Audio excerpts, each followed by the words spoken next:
Well, Tunisia went from being one of the harshest dictatorships in the Arab world to being the country that most people think has the most promise in the space of 4 or 5 short years. The revolution must be made in here. People are free now. People have the possibility to say what they want, to say their opinions. Since the revolution, there is more opportunities for everyone to be involved in politics. So the revolution brought freedom. But a new democracy has a cost.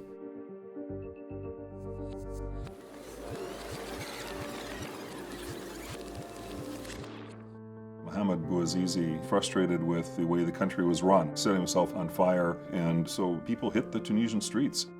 In a few short weeks after the self-immolation, Ben Ali, the leader of Tunisia, was forced from the country. Very little bloodshed, very little chaos, very little violence, and they came together and they gave themselves some time and room to come up with a plan. It took several years actually to form a constitution. They worked very carefully on inclusion that actually encouraged people to form citizen-based organizations. Since my childhood, I've been very interested in politics. It was quite natural for us to be involved in the mobilization and especially demonstrations. Another party came to me and suggested that I actually lead the list in France. Aujourd'hui, nous sommes en train d'écrire une nouvelle page de notre histoire. My background was not political at all. I'm a software engineer originally, and I've been in the business, in the banking business. So maybe 13 days after the revolution, I've been called to be in the technocrat government. I'm a women entrepreneur in Tunisia. As a businesswoman, I was very active in the civil society because we had many problems.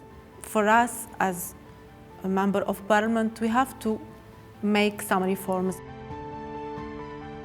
Just after revolution, we was trying to find a way how to support this new democracy. In just 3 months, we succeed in recruiting, training, and deploying more than 4,000 volunteers to observe the first free and fair election, and Muraqibun was born. This situation for me was definitely a big challenge, but also an occasion to prove to young people that we actually have our place in the political landscape.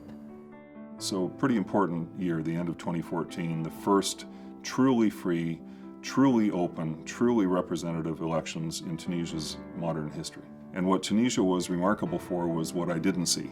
What I didn't see were protests. I didn't see huge long lines. Everyone accepted that the result was fair and that the result was what people cast their ballots for. What I have to do is very big. We are trying to change the way of working in our country, but it's very slow. Tunisia is still in a transitional period of time. There are some achievements, politically speaking, but in terms of social and economical issues, we are in a situation that is even less developed than 2011, in fact. The poor shape of economy is actually kind of threatening democracy.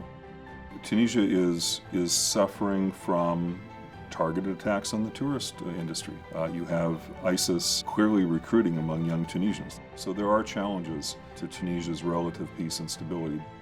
يحتم اتخاذ التدابير الاستثنائية التي تهدف إلى تأمين السير العادي لدواليب الدولة في أقرب الآجال.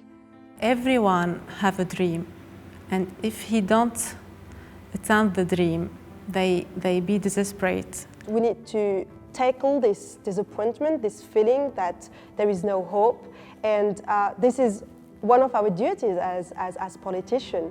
We should give them faith, we should give them hope. There is not a single country from Morocco all the way through to Iran that is not in the midst of an historical change. The changes wrought by the Arab Spring have not stopped. They have led, in many cases, to instability, to violence, to wars. And then there's Tunisia. We prove that democracy and Islam can coexist together. They are compatible. Tunisia that had a revolution, that got rid of a dictator, created new institutions, now they want to move forward. We have to begin now. We need to teach our young generations why is it important to be active in politics. Yes, I'm optimistic, otherwise I won't be here. Huh? We are a hub between the West and the East. We are a hub between Europe and Africa. So I'm optimistic because the potential is really huge. We can be an inspiration to our neighborhood. It's not only for us, but it's a gift that we share with humanity, we'll say.